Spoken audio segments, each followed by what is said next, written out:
So let's talk about a real conundrum in narcissistic relationships. Have you had the experience where if you are too successful in your relationship, then the narcissistic person either gets their little digs in and insults you and minimizes what you did or are doing, or they make passive-aggressive comments or plays the victim or becomes really competitive with you? They may say things like, well, I guess it wasn't that hard to do that, or doesn't everyone get to that phase if they do what you're doing long enough? Or, okay, great, I guess now we have to throw you a parade, right? That kind of stuff, right? Now, the flip side to this may have also happened to you in a narcissistic relationship, that maybe you weren't doing great in your life. Maybe you were struggling to hold a job, or were let go from a job, or not doing well in school, or just had a string of bad luck. There may be an issue with not necessarily about doing well or not doing well, but you weren't showing up as what was valued. For example, you weren't the weight or shape or height or appearance that a narcissistic parent wanted, or didn't have the skill set that they wanted. For example, you weren't an athlete, or you were not a budding mathematician. The narcissistic people want you to be more. They want you to live in a better house, or have a job that they could brag about, or go to the right school, or have the better lifestyle, win the prize. But then, if you did do those things and succeed brilliant like that, they may then insult you, or again, poke at you, or passive aggressive you. Just like I said, it kind of feels like a trap, doesn't it? So I once remember a narcissistic relationship I was in. In that relationship, I think if I showed up wearing a neon sign and a basket of fruit and flowers on my head, this person still wouldn't notice me. But they did notice me, especially when I was doing well professionally. At the time I was in this relationship, it was a long time ago, I did not understand narcissism. So I thought it was because they thought I was cool and worth being with when I succeeded at something. But actually, they wanted to either poach the connections from me in this new thing I was doing, or they wanted to ultimately tell me how they already know that person I was working with, or that person I was working with was stupid, or what I was doing was actually ridiculous. But when those professional accomplishments happened, and it was a long time ago, so they weren't even that big a deal, this person was always the first person I would tell. In fact, I practically tripped over myself running to them. And while there would be some initial interest from them, which is why I did it, because otherwise this person couldn't be bothered, my hope was that they would then be more into me and feel like I was a catch. Oh, that did not work. Because after the initial interest, it would rather quickly turn into mean-spirited competitiveness, and then even more quickly devolve into them insulting them. Things like, wow, you really are an egotistical bitch. You just need attention all the time, don't you? The irony was that I was polishing what was typically a crappy piece of professional news in a desperate bid to get this person's attention. And ironically, when I finally did actually get a pretty significant recognition, I won an important award, this person didn't even show up, saying that, quote, it was a waste of time to sit in that much traffic. So it reminds us in narcissistic relationships, you can't be too big, but you can't be too small. So where the hell are we supposed to land if we aren't good enough by whatever arbitrary standard the narcissistic person is using, showing up with the right accomplishments or credentials or awards or achievements or money or status, then they won't notice us. We exist to substantiate them as supply.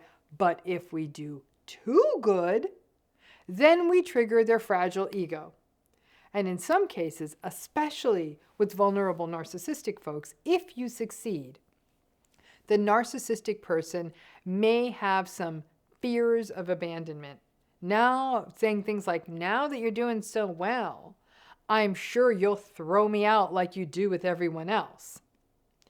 The sad part is that the narcissistic person can't just be vulnerable with their vulnerability and fragility and say, I'm so happy for you. I guess my own neurosis is that I'm worried that I can't keep up. Now, most of us could work with that vulnerability, but the whole, hey, you succeeded, and now, because you're a selfish piece of crap, I know you're going to discard me and everyone else.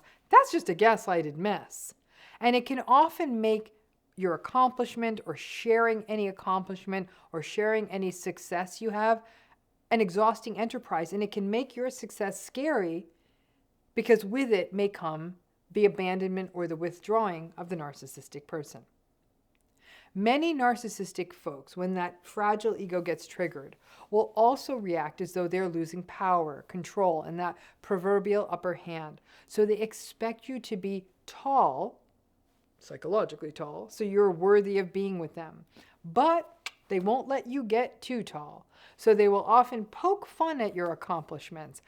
I remember... Gotta love my family. There's a family group text. I wasn't even on the damn thing, but there was a mean-spirited jab about me after my book hit the New York Times list. I worked my entire lifetime for that to happen. Frankly, thanks to all of your support is why it happened.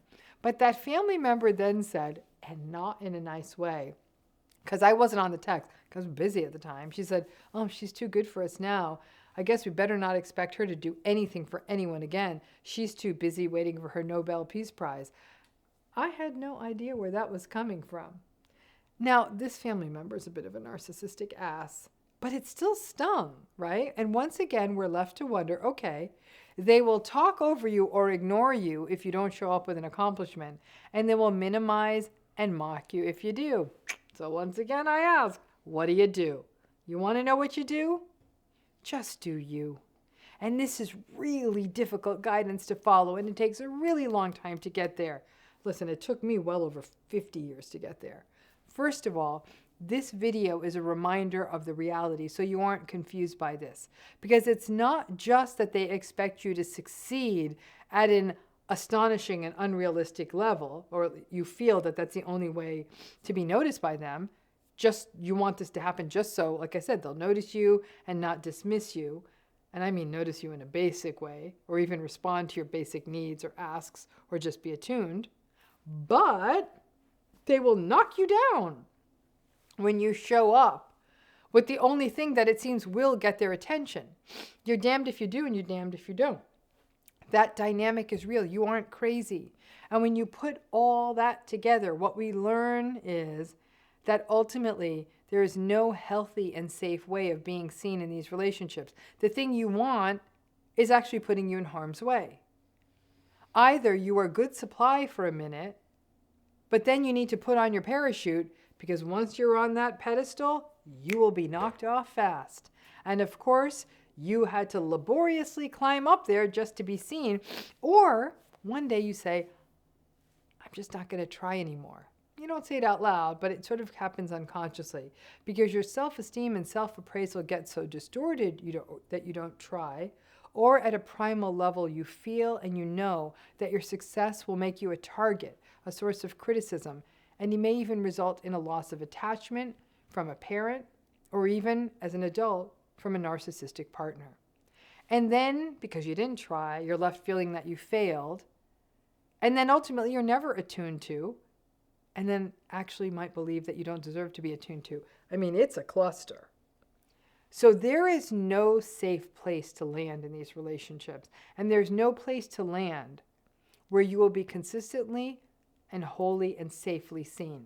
You may get noticed if you win or accomplish what they value or make money or get status, but almost immediately they're going to get jealous and competitive. But you still aren't being seen. And being seen by narcissistic people, like I said, even though it's the thing we desperately crave, is ironically somewhat dangerous. Ask folks who grew up in narcissistic family systems. It's the painful paradox that not being seen makes you safe, but that children actually need to be seen in order to develop their identities and sense of self. Damned if you do, damned if you don't. And the more narcissistic the family system, the more likely you start to slide into a more avoidant attachment, not wanting closeness, and forever hoping you can fly under the radar and not get too much recognition, but also not getting to develop a sense of self. which can leave many survivors of narcissistic families feeling like they're chameleons for a lifetime, always able to change your colors and change to suit the situation and fit in, and not feeling that you can just simply show up as yourself. Just knowing this, in adulthood at least, can help us stop trying so hard with the folks in our lives who have narcissistic, toxic behaviors. It can help us stop being the 45-year-old still trying to impress a parent as though we were still 5, or to hide your accomplishments because you just don't have the bandwidth for their victimized or passive-aggressive rant. The discernment around whom you share your accomplishments with. Here's a simple hack. Don't share them with the narcissistic folks until you share good news with the healthy folks in your life. And then the recognition of the limitations of these relationships. That's what healing looks like. And then finding those spaces in your life where you can shine bright, but also not always feel you have to shrink. Good luck.